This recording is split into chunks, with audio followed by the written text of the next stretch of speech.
for Molly to jump on here too. She's hopefully she'll be able to get on. She's having some technical difficulties, but she's kind of our property management guru. But we'll stumble through it if she can't get on.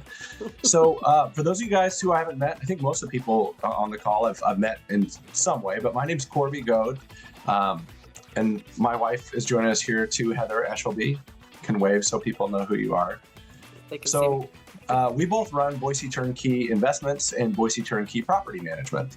And so I kind of run the transaction side, and we work with a lot of people to go find and analyze investment properties, and we help them close those deals. And then Heather's team manages those properties for most of our clients.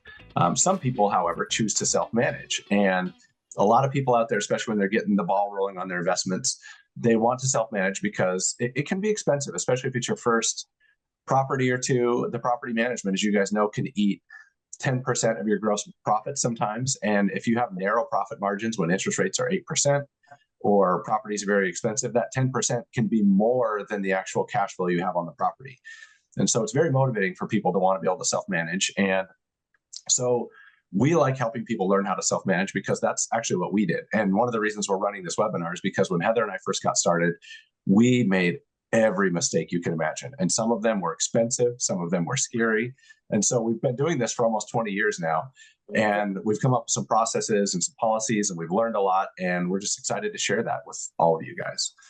So that being said, before we dive into the meat of the meeting, I just want to throw a couple things out. Number one, we are not attorneys.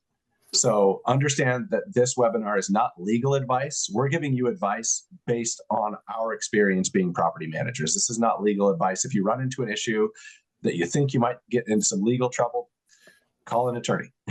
So I just want to throw that out there. So beyond that, I'm just curious. I know not everybody has a camera on, but I have a couple general questions. Who here owns an investment property now? So a few of you guys, okay. And who here is actually self-managing? So we've a couple. All right, cool. Okay, so what you guys may not know is that Idaho is one of only 5 states in the country that property management is not regulated by the state. And so what that means is that anybody can be a professional property manager. So in any state, you could manage a property that you own, but in Idaho, you can manage a property that someone else owns without having any type of certification or license or anything like that. And so it's kind of the Wild West. And so that can be a good thing or it can be a bad thing. There's a lot of bad actors out there. And as you guys probably know, you might be on this call because you know there's a lot of really terrible property managers out there. And a big part of that is because a lot of people in Idaho who do this don't have any training, they don't have any experience, and they don't really understand the liabilities that come with property management. But it also creates a lot of opportunity for people to go out there and do this on their own, make some extra money, and save themselves some money as a property manager on their own properties as well. So that being said, let's see here. I want to make sure I didn't miss anything. All right, so we're going to put some stuff in the notes here, and we're recording this, and so we'll send you guys a recording too, so you can refer back to this. We're going to chop it up into some reels and post those as well. But all of the documents that we show you guys and that we bring up here, we're going to send you links to all those things too. And if you need additional documentation or help, you can reach out to anybody on our team anyway. So that being said, I'm gonna show you guys one real simple, easy trick if you have a legal question in Idaho about property management. Let's see here. I'm going to share my screen real quick. If I can figure this out. Oh, there we go. Okay. So we're going to put a link to this in here, but the state attorney general who regulates all property management and landlord tenant law in the state has put together a landlord tenant manual, and it's on their website. You can Google this. You can just Google Idaho Attorney General Landlord Tenant Manual, and this will pop up, but we'll send out a link as well.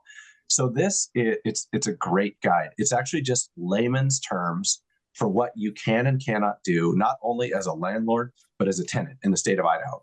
And so I'm not going to read this to you guys, obviously, but I suggest everybody just scroll through this and kind of familiarize yourself with it. It's 43 total pages. It's not teeny print. It's actually pretty big. It's all really easy to understand.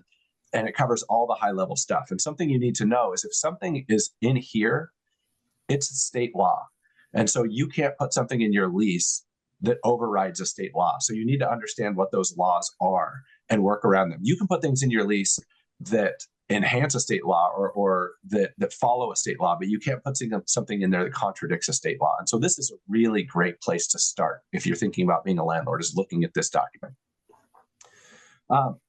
Okay, so I'm going to turn it over to Heather, and she's going to talk a little bit about some of the ins and outs of property management, but I'm going to work kind of as a moderator. So if somebody has a question, I encourage you to use the chat. And so as she's talking, if somebody puts a question in for a clarification or there's a topic that you guys want to discuss, throw it in the chat and I'll make sure that we work it into the conversation. So without further ado, I'm going to turn it over to Heather. Okay, great. Welcome, everybody. I know a few familiar faces out there, and for those that I haven't met yet, I look forward to meeting you at a meetup here, some real estate meetup anytime soon. I'd like to chat this stuff. And my previous life was a school teacher, but we've been doing property management full time for 12 years because we have 3 young kids. Conveniently, we have a 12-year-old, so you can tell when I left the classroom. We were kind of dabbling in it, as Corby mentioned. We were dabbling in property management and investing prior to that. So we've been in it fully for about 2 decades now, which is hard to believe because I'm only 25. So I don't know how we're this old, but so we were formerly known as Cohesion Properties. Now we're doing business as Boise Turnkey Property Management. Right now we manage 300 properties valley-wide. So that's Ada County and Canyon County. We have about 25% in Canyon and 75% in Ada. The majority of our doors are single family doors. The majority of them are A-B properties. I'm throwing a lot of terms at you. I don't know if that's something, if anybody just, hey, slow down. I'm happy to do that. I kind of, when you work with something on a daily basis, you kind of just start throwing out acronyms and things. So if at any point you have questions, please feel free to stop me. Okay, so Corby just went over the manual that's available online. And one example that I wanted to share, this is just a really basic example, but something that I thought might be helpful. In that manual, it will tell you that you have 21 days to return a tenant's deposit. That is written for people who have maybe a 1-page long lease that doesn't specify otherwise. So the default in Idaho, according to that manual and that tenant law, is 21 days. However, the majority of leases will specifically spell out 30 days post move out. For example, our lease for our company does that. So we don't have to follow that. It's not necessarily, it doesn't default to 21 days. It defaults to whatever the lease says. If there isn't a stipulation in the lease, then that's where that kind of guide will come in. So an example of that, if that is helpful to folks. All righty. So we put together a little outline of, okay, great. I have this rental. Where do I start? I have this vacancy. How do I get it out there? How do I advertise it? So I think that that's a really good place to start. I think that people sometimes get overwhelmed with, what are my resources? What should I be looking for? Oh my gosh, this is, it's becoming too much. And really, what you need to know starting off is come up with some consistency, be fully transparent, tell people what you're looking for with your screening criteria. And as long as you follow those guidelines, then you should be pretty good to go. So, what do I mean by that? If you start advertising for a property, honestly, we get about 75% of our leads from the big guru, Zillow. I would not advertise on Craigslist. I know a lot of people do, But what tends to happen is Craigslist is the place that all scammers go. And I can guarantee you, I found one this week. You can find some of our old listings that scammers have taken screenshots of and thrown up on Craigslist. And they often have out of state numbers, inaccurate rent listing, all of that information. It's just a place where bad landlords or scammers go to die. So I would avoid Craigslist like the plague. That said, Zillow and Zumper, which is, I believe, the Facebook marketplace like backend, those make up about 95% of our leads. So throwing an ad up onto Zillow is a really easy, if you are just a self-made landlord, it's a really easy resource for you. Zillow also has some built-in material or built-in methods of screening on the back end as well. It's kind of questionable on whether or not you want to use their rent Zestimate, but there's a resource there as well. But Zillow is a really good place to start. We advertise, or we have property management software that syndicates to 40 different websites. So to be honest, it's been a long time since I've put one up there just kind of hanging out on its own.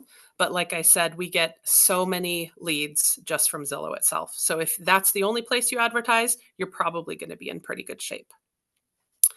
Moving on to what if I get a couple applicants? So let's say that you have this ad, you have very clearly outlined the rent rate, the deposit, if you're charging any fees, if you meaning like, oh, I will allow a dog for $500 for a pet fee. Okay. As long as you have very clearly outlined everything and you're starting to get a couple of applications coming in, what do? What's your next step? The biggest advice that I can give anybody starting off is you have to have your criteria, again, that screening criteria in mind, like first, before you even open up the application, before you even start to consider the people. You don't want to get yourself in a trap where you might be comparing tenant application A to application B. You So what never kind of criteria are you talking about? Good question. So we always look at, in fact, you might drop that application requirements for our company. You might drop that into the chat so people can reference that after. We look at credit score. We look at the Idaho State Repository. So we screen for criminal records. We look at the federal criminal background as well. We ask for references, professional references. We ask for landlord references as well. You'll definitely be able to get you should be able to get a lot of good information from previous landlords on their tenant ledger. Did they make payments on time? Did they leave with an outstanding balance? Those kind of things. We also verify employment and require recent pay stubs, which often begs the question, well, what if you have a retired person? Okay, then we'll ask for, proof of income for proof of your retirement, or some bank records, or some sort of a threshold to show that you have either money coming in or funds in reserve that you could cover the rent. For us, we look for 2 times the rental income. So if we have a property that is advertised for $2,000 a month, we're looking for $4,000 income, and that's net. We're not looking at, oh, well, I have this and this and this and this. No, we're going to look for how much do you make? Can you very easily cover this by looking at the income that's coming in on a monthly basis? I believe that covers all of our screening criteria. But again, if you drop that into the link, that should help. So what if you have a new rental that you've listed on Zillow and you show it to a few people, and between Saturday and Sunday you get 5 applications? How do you pick who's the best tenant for you? So the word pick is a problem. Never ever say pick. You're not going to pick. You have your screening criteria. So for us, I look at my very black and white number. I need 650 in credit or higher. If they don't have 650 in credit or higher, I might consider 600 to 649 if they meet every other checklist component. So think of it like a little Excel doc and check things off. Yep, they meet the criteria for credit. Yes, they have a clean federal background. Yes, they have a clean state background. Yes, I have copies of their uh, pay stubs, and I can verify that that amount makes more than 2 times the rental rate, and go down the list that way. Um, I have to take that very first person that comes in line, not the fourth, not the fifth, because you started chatting them up and you got to know them and they're fun and they like to crochet like you. You have to stick with the very first one in line as long as they check that box. Every single box is checked off, then you have your tenant. A couple points of clarification. Yes. So you have these 5 applications. Okay. All 5 of them meet your criteria, but one of them makes 5 times more money than the other ones, and it's the 4th application you got. Good for you. They're obviously going to be the tenant that's most qualified or most able to pay the rent, right? Why would I not take them? Because you have very clearly outlined your application criteria ahead of time, and they didn't get their application in first. If they got their application in first, then that would be great. But unfortunately, they were fourth. And if this person were to get, oh, you know what, I thought that I was the most qualified and I thought we really hit it off, and you know what, you're just discriminating against me. The first application was a single female and I'm a young male. You're discriminating against me. It opens the door to all sorts of problems. So no, you have to go first in line, do your little checkbox. Did it meet all of your criteria? And if it did, then they're your tenant. Congratulations. So one more question, and then there's a couple questions in the chat I want to bring to you. So what are the repercussions if I decide I want to take another tenant? If I have all these qualified tenants and I choose someone else because I like their income, I got a better feel for them, what are the repercussions potentially if I make decisions based on my gut rather than what the applications say? You are opening yourself up to a fair housing claim violation. You Who knows? You can't disprove that you didn't discriminate, right? If you have a very set policy, a very set screening criteria, and a very set checklist, and you can prove that this person who was actually fourth in line was the first person to check all of the boxes, and the first 3, unfortunately, oh, their application was incomplete because they didn't supply me with their landlord reference. Okay, fine. Then you can discount that first person. If not, you're going to open yourself up to potential liabilities for discrimination and claims against you. Okay. So you set your criteria and you follow that to a T. And if you choose the third person, then I if still you end up don't like that you're saying choose. I'm using that word purposefully. Choose. I'm using Yeah. it for a reason, but Okay. because I'm being a bad actor, I choose Okay. that person because I get a better gut feeling from them. When I end up in court for a fair housing or discrimination suit, the judge is not going to take into account my gut feeling. He's going to look at the documentation, or she will look at the documentation. He or she will look at the documentation and say, where's your checklist? How did these 2 fail, but this third or fourth one passed? And an excellent defense isn't like we both love Pokemon. Right. Yeah. Okay. So I want to hit some of these questions in the chat. Josh wants to know if you've ever boosted ads on Zillow and if that was effective. So we have not actually boosted ads on Zillow. So unfortunately, I can't speak to that. One of the ways that you can kind of boost them independently is by adding more than 25 photos. For whatever reason, the way that Zillow pushes ads and feeds ads to people is if you are providing there should be a link in there for like video tours, but if you have more than 25 photos, it'll feed your ad higher. Additionally, another thing that we consider, if we have an owner client that we're representing that wants $2,000 a month in rent, we'll actually suggest listing it at $1,995 because then you're slightly under that 2,000 threshold, and anybody that's searching for under 2,000, it'll pick that ad up. So trying to avoid round numbers, just coming a tick underneath those and then having a lot more photos we found that to be pretty effective. Okay. Tori wants to know if your tenant doesn't complete all of the information, an applicant doesn't complete all the information, but turns some paperwork in, and then a second application comes in and provides a full application. Is there any repercussions, or how do you deal with an incomplete application coming in first? No, so there's no repercussions that way, and that happens to us all the time. We'll have somebody that comes in and says, "Oh, great, this is awesome. I'm an engineer, and I'm going to get my two roommates to fill out an application too. We love the place; it's going to be amazing."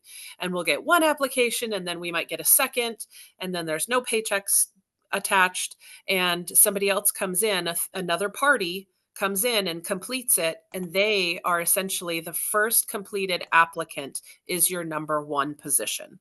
So if everything is complete, that's your number one position.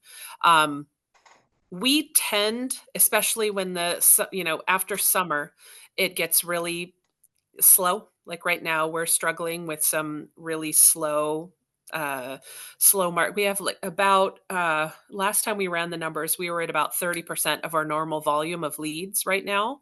For whatever reason, the fall has just been a cliff. Um, and we have had to try to chase people down a little bit more, like, hey, we don't have your landlord reference, or hey, did you notice that your application was incomplete? But it's kind of up to you how aggressive you want to be about that, because ultimately the ball should be in that applicant's court. How serious are they? If they're not truly following through, then maybe that's telling of a lack of interest on the property. So I wouldn't necessarily pound their door down to get that. But if an application is incomplete, you are not at risk of a fair housing claim if you choose to go on to a second group or third group or whoever is complete So right they're behind. not in line until you have a complete application and all the required supplemental documents. Correct. Okay. This last one for Teresa, I'll take this one really quick. Does it make any difference if you're sharing a property? Like I have an ADU in my backyard. So actually, technically it does. So fair housing laws only come into play on a federal level when you own 4 properties or more.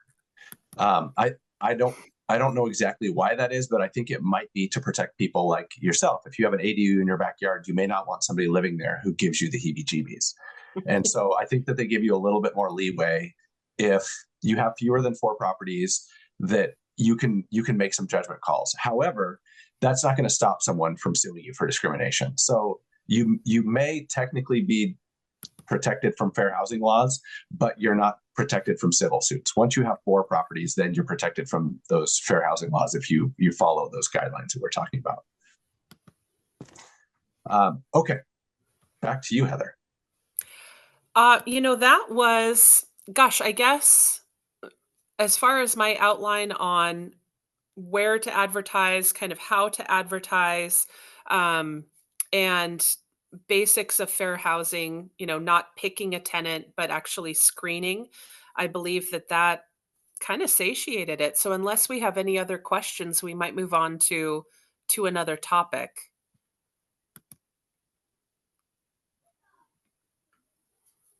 So let's talk a little bit about applications. Okay. Where would someone find a quality application? What kind of questions can they ask on applications, and what kind of questions should they ask on an application? And I see that just opened up a flood in the chats. That's awesome. I love it. Um, Sorry, I was reading, not listening to your question. Apologies. There's some great questions in the chat, so we'll come back to those. But Okay. I've got an ad built. I'm getting ready to show the property, but I don't have an application. So, where should I look to find a great application? What questions should I ask on the application? And are there questions that I shouldn't be asking on an application? Okay. So on an application, they should generally match what your screening criteria are, right? So, what is your credit score, or attach a copy of your credit report, or maybe you use Zillow to run the actual credit background. Um, where are you employed? How much money do you make? Just the very basics of what you would screen for is what you should include on that application. Not tell us about yourself, right? But what do you do for employment? Um, do you have you ever broken a lease in the past? Have you ever had a violation of your lease? You know, those kind of things would be applicable. But it also comes down to what you want to screen for ultimately. So one thing of note too is that everybody who's doing this in any capacity should familiarize themselves with protected classes. And so you can look those up on the HUD website. There are 7 protected classes, but you can't discriminate based on any of those things. And depending on how your application's set up, um, obviously you can ask certain things on the application, but there are certain things that you don't want to ask. So you want to be careful when you're putting together an application, or if you find one online that you want to use, that it's not asking questions that could get you into trouble with protected classes or fair housing as well. Mm. Okay, let's hit some of the questions in the chat. There's some good ones in here. So Teresa would like to know, what about ESAs and service animals and pets? Let's talk about those. It's a hot topic for Oh. landlords out there. She's obviously a fan. She wants pets in her property. Aw. Okay, so my thought on pets. Pets in general. In Idaho, we have one of the highest pet owning ratio or per capita. It's pushing 70% dog ownership, just dog ownership in Idaho. So if you choose to have a pet-free property, totally fine. Again, put that in the description. However, this fun little fact about ESAs is a really hot topic and continues to be a really hot topic.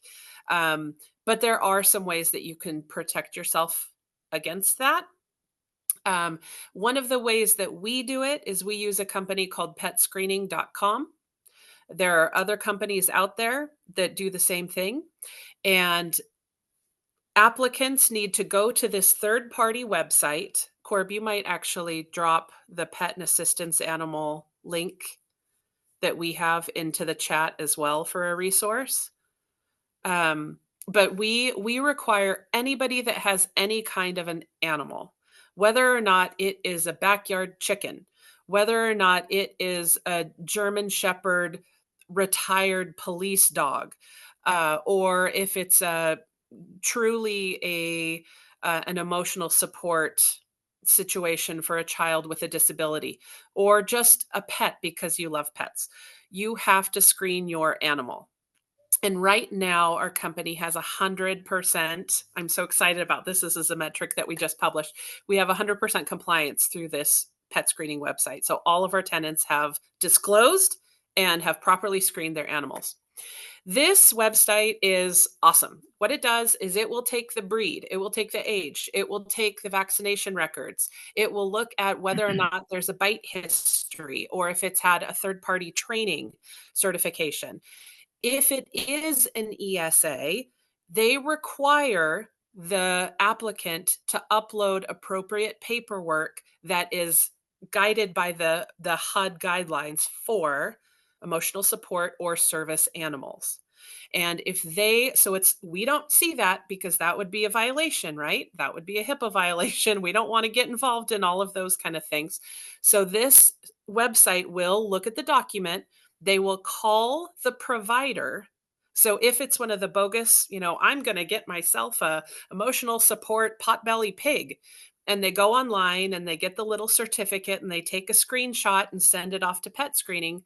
Pet screening will call that doctor or service provider and verify or not that this is a legit ESA. So we let them do the work. I know that's kind of not super much an answer to your question, but there's no harm in saying, hey, I'm a landlord. I want a landlord pet screening link. And then you provide that link directly to the applicant. The applicant takes it, uploads all of their information, and then pet screening ferrets out, okay, you're going to have to honor this, or it's a pet. They don't have the proper paperwork.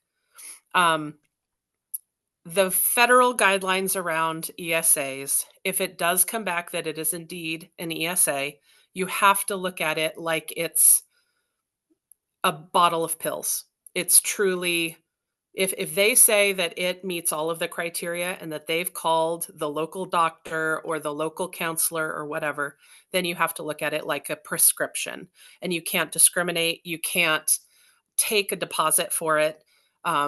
If the ESA were to damage the property, you can charge them for it because that's still damage. That's real property damage, but you can't deny them having it there.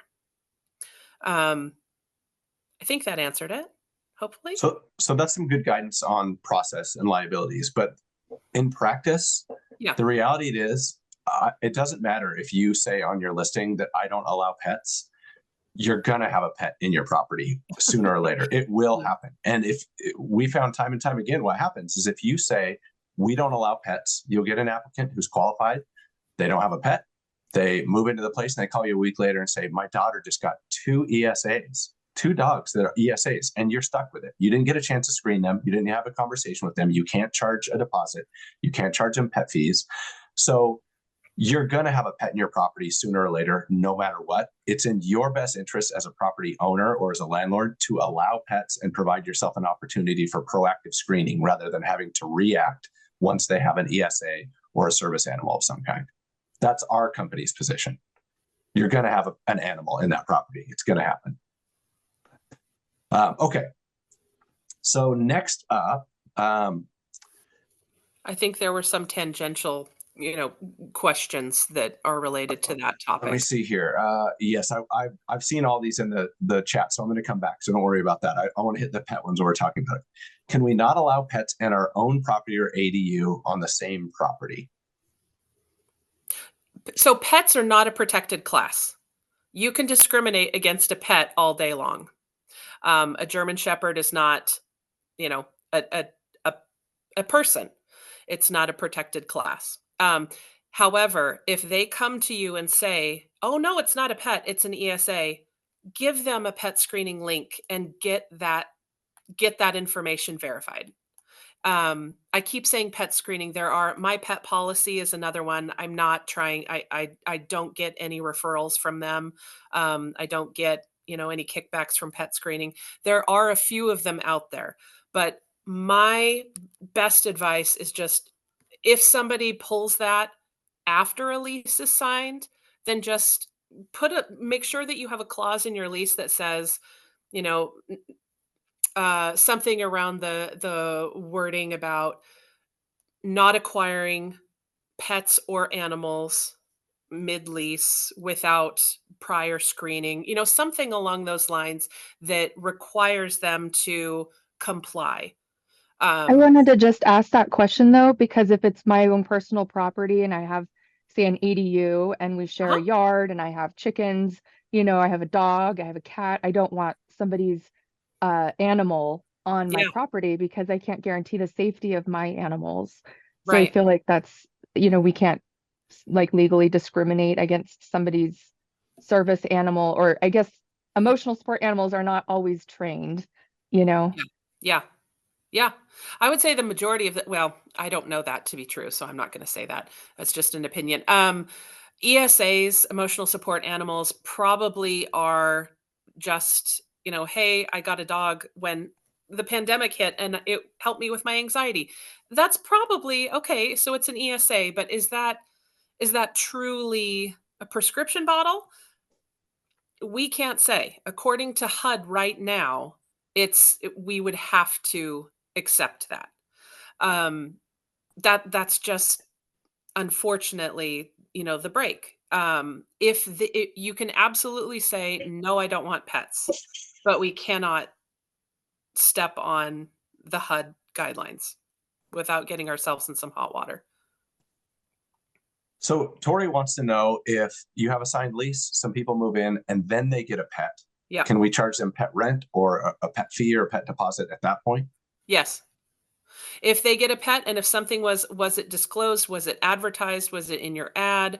If you have some kind of wording in the lease that says, you're not going to get an animal without prior authorization, then then yeah, a lease is a binding document. And if you have something in there that stipulates that you're first going to screen an animal, and then, if an animal does get acquired, you're going to charge XYZ, then you totally can. But that's a pet.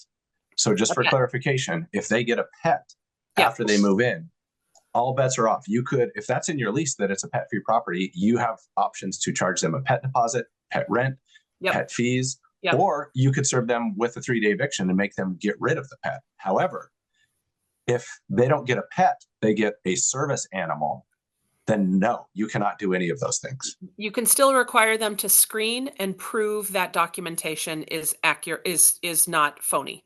But you cannot charge pet rent, or you Correct. can't charge, well, it's not a pet. So if they have a service animal, either before they move in or they surprise you with one 3 months later, Yep. you cannot charge them pet rent. You cannot charge fees. You can't charge them a pet deposit.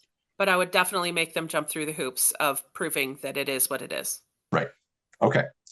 So I want to backtrack here to a couple questions that we didn't get caught up on. How do you notify applicants when they don't get selected for a lease, or when they're not the first in line that's qualified? Sure. So what we generally do is we have kind of just a parking lot of scripts, and that would be, hey, we're so sorry. As we explained before, we screen first come, first served. Somebody else got to the property and qualified before you did. If for any reason it comes back on the market, if something falls apart, we will reach back out to you. Thank you so much for your interest. Best of luck. Just a nice general follow-up is how I would, and keep it copy paste, copy paste, copy paste. So there's no preference or showing that you're treating somebody differently than another. And if you're managing 1 or 2 properties, this may not be an issue, but sometimes we'll have 15 or 20 vacancies at one time. And although the first or second applicant may be highly qualified and they're the first in line and they get the lease, the third might be an excellent tenant also. And sometimes we can say, hey, we've got this other property for you. So we like to keep things professional and make sure that we're communicating clearly, because just because somebody wasn't the first in line doesn't mean they won't be an excellent tenant. Right. Do you have to disclose to applicants if there are other applications? Good question. We try to keep that general. We try to keep the information general. And honestly, there were times this summer where when we posted an ad and it was a really hot property, we might get 15 applications at once within the first 48 hours. And people are calling the office, people are emailing, people are texting, hey, what's the follow-up? What's going on? I submitted my application. I want to know what position am I? In general, I don't like to disclose that. And I don't think you have to. I think that it would be reasonable to say, it appears that we have a few applications on the property, but what we do is we would sit down, take our check marks, and screen first come, first serve. We're not even looking at the rest in the line. So we try to, I guess, so to answer more directly, we try to kind of politely avoid the question. Just watch any political debate and get some tips on how to do that. Okay, so we have another question that if you have a tenant who moves out or they leave, and then they come back 3 months later and they're renting, they want to rent that same unit or a different unit from you, just to make sure we're covering all of our bases. A, would you rescreen those tenants? And B, are you required to rescreen them? Should you rescreen them? So we always rescreen after, unless they are, my family is growing and I want to go from a 2-bedroom to a 4-bedroom, or, I want to downsize and they've already qualified and they have good status and they're going from our unit to another one of our units, then we would be able to transfer them. But if they have left the property and they're gone and we've settled up their disposition and now they come back, oh, great. So great to see you again. Yep, let's get you rescreened. We would always do that. If there's a difference between a transfer or essentially starting new again. You already know that you have a landlord reference from them, right? Because it's you. You already know how you feel about that, but I definitely would rescreen. Reasons for that: credit can go down, credit can be improved, financial position. You just never know what's going on in somebody's life. And, maybe they rented from you for 2 or 3 years and then they bounced for 3 months and racked up a lot of debt out of state and came back and wanted to try I'll to give you your have food at around 6, okay, Chico? and it wouldn't be a good fit. Yep. Okay. So there's some really, really great questions here, and we could probably dig in a lot more. I'm thinking that we might do another one of these in a couple of weeks or a month to dig into some of these topics a little bit deeper, but I want to move along and have Molly jump in and go over some of her stuff and answer some questions too. So Molly, I introduced her at the beginning, but she was having some technical difficulties. She's back. Molly's the general manager of Boise Turnkey Property Management, and she is a superstar. So she's been with us for about 4 years, but she's been a property manager for a very long time. She's managed hundreds of units. And so she does a lot of our day-to-day tenant communication and processes. And so she's going to talk a little bit about how we document the condition of our property when someone moves in, how we deal with maintenance, how she deals with working with different contractors, and then settling up when people move out. How do we document the condition of the property when they move out, and how do we settle up on that deposit? So Molly, feel free to jump in. And if I missed anything on the intro, please feel free to add to it. Oh, sorry, you're muted. Okay, can you hear me? Yeah. Okay. No, I think you covered it. Thanks. Hi, everybody. I guess I'll start. So we find a tenant, we've done all the screening processes. What happens now as a landlord? First, I'm going to kind of go with like the tenant communications ahead of the move-in. You're going to want to get paid, right? So what does that look like, and what kind of time constraints are we going to put on that? Can they give me cash? Can they write me a check? So what we do is we require, guaranteed funds. So the deposit we require within 48 hours. That is a very up in the air thing. If you want it within 24 hours, that's reasonable.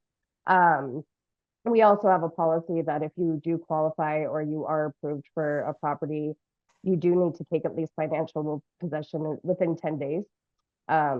We don't really hold properties. I don't recommend it because so much can happen. Like, oh, I'm going to move in on the 1st of November. Can you just hold it? There's so many life things that can happen during that entire May. So we do always require guaranteed funds for that move-in cost, and that would include rent as well. Any upfront costs like the pet fees or deposits, things like that. So it's kind of up to you if you're going to self-manage, like what that timeline, what you're comfortable with. We always recommend 48 hours upon approval for deposit, and then for sure the night before move-in, you want to have that money in hand before you hand over keys. So, at that point, what do we do before they move in? 100% you're going to want to do an inspection, because whenever these people move out, inevitably, well, that was already there. well, that was already there. You can't charge me for that damage. It was there. You know, that it's always going to be said. So if you have really good documentation ahead of that, you're not going to run into things of that nature. We use a software called Z Inspector. It's great. You take the pictures, you say if it's new, satisfactory, if there's this that you want to note, like, oh, there's a scrape in the wall, I'm probably not, it's not a big deal. It's just, it was there. You document that. You know, you want to document the condition of all the plumbing, the systems. You want to see, all those things, and make sure you take pictures. We take pictures of almost every surface. Corby's showing an example of is that a move in or a move out? I can't really see it. Either way, we take pictures of every surface. You want to take pictures? Okay, perfect. We take pictures of the doorknobs. I mean, each side. We take pictures of the walls, the outlets. We take pictures of all the appliances, and it's at that time you can get your appliances model numbers and serial numbers. So if you do have issues in the future, it's extremely easier when you contact a vendor or you need to order, like, you know, a handle or something like that. But yeah, you just want to make sure that you're notating everything on that property that the tenant could possibly say or do at the end. I did see a question come in that kind of lends it, but I can't read it because of my technical difficulties. Corby, can you?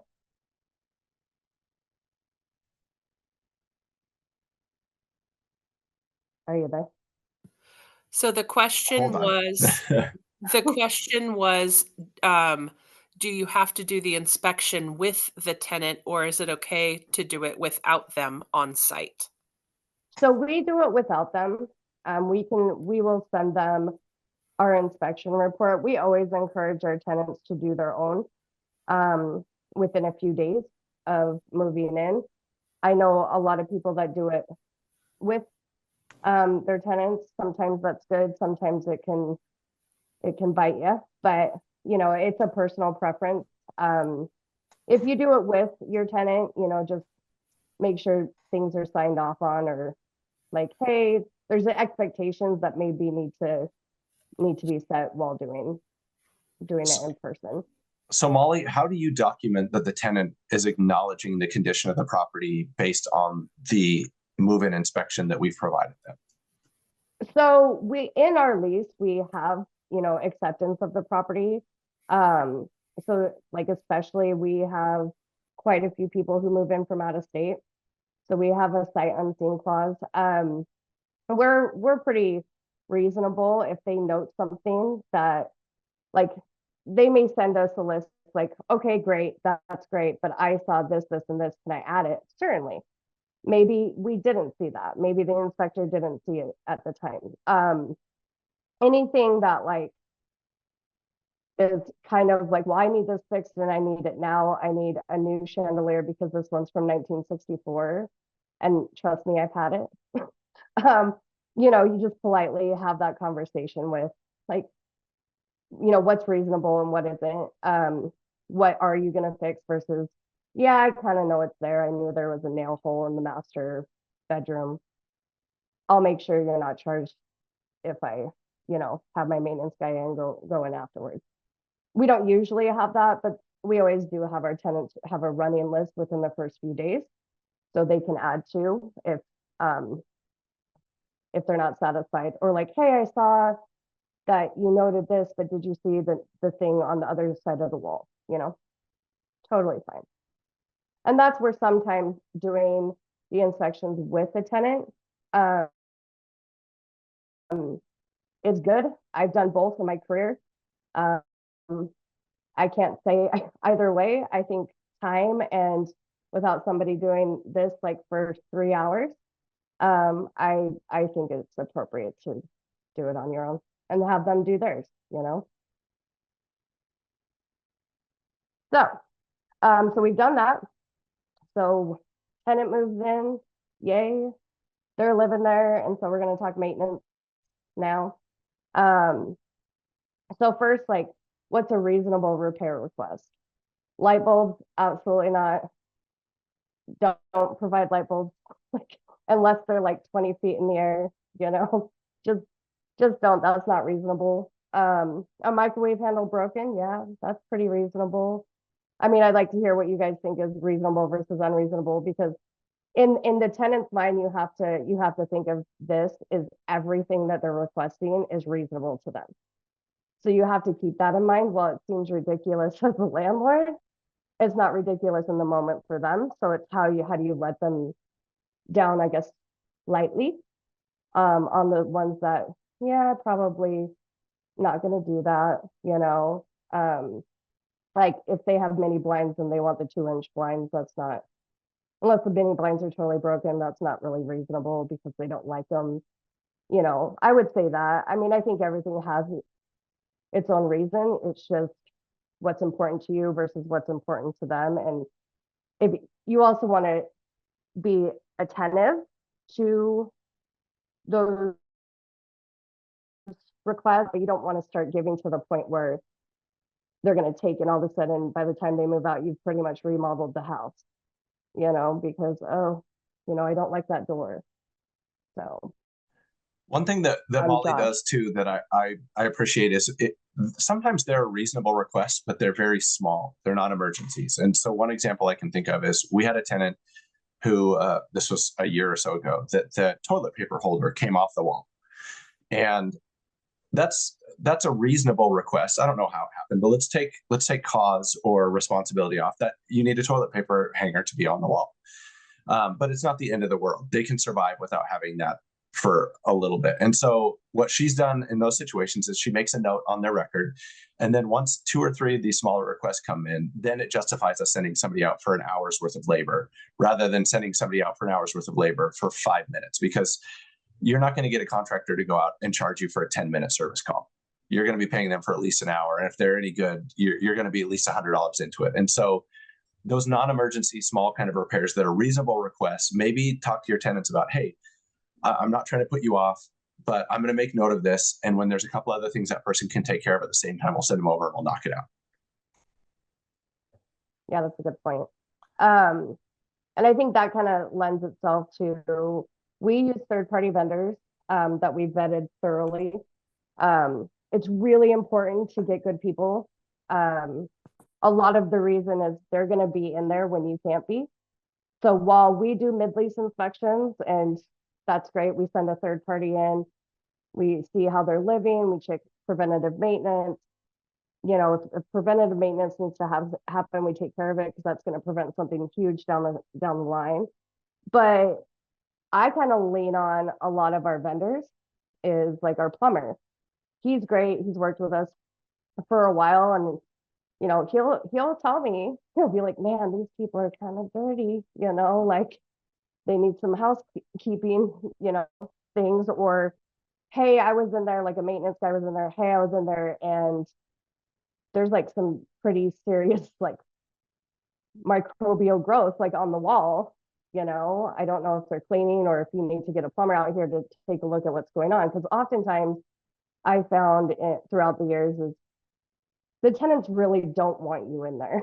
Like, so if they can avoid calling you know, you about things, and at that point, yeah, there's going to be a blame and you know, someone's going to, a financial impact on them if they failed to report or things like that. But you get really good vendors in there, and even though they may only go in like 3 to 4 times a year, they still have eyes on it when you don't.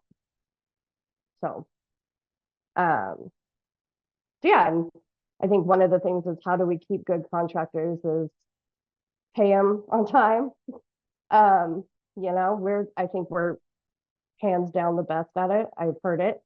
And communicate, you know, communicate all the time. I can't tell you how many vendors like remember my kid's birthday. They're like, how was your kid's birthday? And it's like, oh, that's great. You know, there's this, but I know that when it comes down to those big things, they're going to be there like before they go to anyone else. So I think just having communication and a natural relationship with vendors is a great thing to have in your back pocket. One little tip that I have that I learned this the hard way, it took me years and years to figure out, is when we were first getting started and we were managing, I don't know, 5 properties or something like that, I would try to negotiate with vendors. I would get a plumber or an electrician who answered my call and they went out and did exactly the work I asked them to do right when I asked them to do it. And they did a good job. And then I would try to negotiate pricing with them. And that's a really great way to have good vendors not return your phone calls. And when you need them and they know that you're the guy who, at least I'm speaking for myself, I thought I was a big shot. I thought I was the top dog in town when we're managing 5 properties, and that people would be begging me for my business. They don't care. They're working with other property managers that have 1,500 properties. I'm nothing to them. And I'm not saying they're not going to provide me with good service, but I don't have the volume to justify any type of price negotiations. And so it's really important that if you find somebody who does what you ask them to do and they do a good job and they show up on time and they communicate well with you, pay them what they ask you. It will, when you need them, you will not regret paying them a fair wage. So I'm just throwing that out there that I personally have burned bridges with lots of contractors by trying to negotiate pricing and then realizing later that they didn't want to work with me anymore because, to be completely frank, I was a pain in the ass and they had easier people to work with. So if you find a good contractor, I'm sure everybody here knows a good contractor is like gold. So if you find a good one, develop a relationship with them. Don't look at it as you're the client and that they're supposed to be serving you. Find ways that you can serve them so that they're on your team when you really need them. I saw a question come in because I can't read it. You're muted.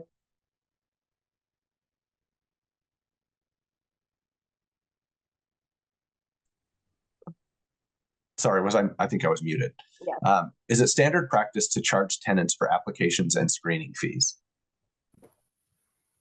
All right. Oh. We don't.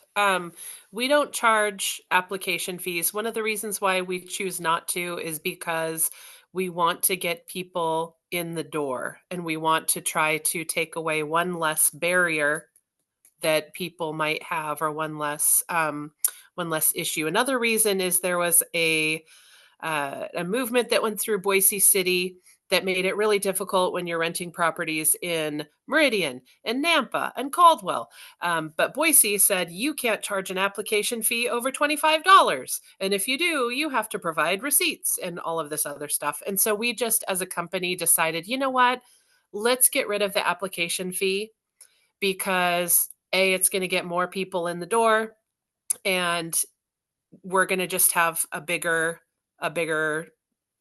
potential pool of tenants. Again, we're trying to fill 300 doors, not 1 or 2 units. And then also we didn't wish to comply with those kind of government hoops to jump through. We wanted to say, okay, we choose not to comply and we're not going to charge any fees. And because of that, it took away some of those liabilities.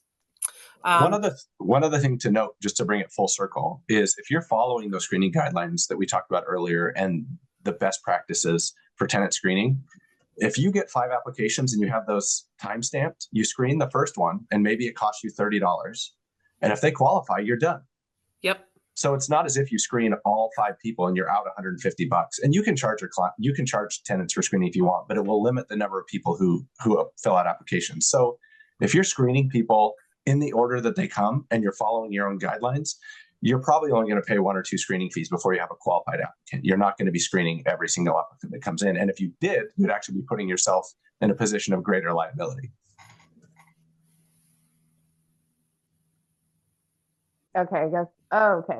So here's the big one. What happens in a fire or flood? Well, I know this all too well this summer. I think as a self-managing owner landlord, it is incredibly important to have good homeowners insurance. Some people choose not to use it. I've had to employ it, I think, 5 times over the summer, which is an anomaly. And that's more times than I started with this company. But if there is a flood or a fire, you can't help it. You know, it happens. I think a lot of that's going to lend itself to preventative maintenance. making sure you're testing the water heater and you're replacing it when it needs to be replaced. And you are doing mid-lease inspections or inspection, like move-in inspections where you're looking at the plumbing. You're having a maintenance guy just like kind of keep an eye out on some things while he's replacing the toilet paper handle. But if it does happen, sometimes you're going to have to displace your tenant, and that can go either way. They're not going to be happy. But if they have renter's insurance, which you should always require, 100% amount of, like, no matter what, their renter's insurance will cover any hotel costs while you try to navigate what's happening. If it's to the point where it's a total loss, you can maybe help them out, but again, renter's insurance is going to come into play there. And if you have loss of income, if you have now some of them don't, but a lot of the ones that I helped facilitate over the summer do give you loss of income based on the restoration process or things like that. But I think, on a very basic level, just try to stay calm, because your tenant's not going to be calm and they're going to find it personally attacking sometimes. Why did this happen to me? And you may feel that way too, but it happens. You can't foresee those kind of catastrophic failures. So we're actually over time, and this is awesome because we've had great interaction and I really appreciate it. So I wanted to throw a couple things out. We have one more question. So before I get to that, we haven't even gotten to the point where your tenant has stopped paying you rent and they're not returning your phone calls. And so I have a feeling that by the interactions we've had, that probably could be an hour on its own. So if you guys don't mind, just in the chat, if you're interested in us doing another webinar in a couple weeks or in a month where we just talk about dealing with tenants when things go really, really bad and the do's and don'ts and what evictions look like, just comment in there. And if we get a few people that are interested, we'll do that. The other question that we had on there was, how do you check credit scores? Where do you go to do that if you don't have an AppFolio account? So I know that Zillow has a built-in, people can apply somehow. There's some capability there. So if you're listing on there, applicants should be able to, supply you with that credit report. I know that sometimes banks or other places will do like a preliminary credit report. Those always seem slightly inflated. So I would be cautious with using those as like a hard, fast number. But there are services out there where you can ask somebody to apply and you can run that credit. To be honest, I don't have those off the top of my head anymore. I've been spoiled with our software. So I wish I had. I bet if you just dropped it into, if you searched online, I'm sure that you could find some sort of a provider that would be able to facilitate that for you. Unless, Corb, do you know? Well, I know that there are a few, but if you're, please go ahead. Yeah, I have a couple that I'll drop to you, Corby, so then you can share. I don't have them offhand, but I'll send them to you. Okay, and I'll share those in the notes. But I know, for instance, if you're using Zillow as an advertising tool, that on the back end they have screening tools that you can use as well for background checks and credit checks. We haven't used those, so logistically we can't guide you through that. But I know that they have something like that in the back end too. Okay, so several people said that they'd like to have another one of these to talk about problem tenants, and oh boy, we have lots of experience to share with you about that. And the funny thing is I think we do a really excellent job of screening tenants, and I think we do a really great job of managing them. And I think generally we have really good experiences, but we've definitely had a lot of different interactions with tenants that have gone in all kinds of directions, and I'm sure Molly and Heather would be happy to talk about those on the next call. So we'll get one on the books in a couple weeks and do this again. I appreciate you guys jumping on the call. We'll follow up with the show notes and links to all the stuff that we talked about. And since you guys all registered, you have our contact information. If you have a question or something pops up in the meantime, you can reach out to us.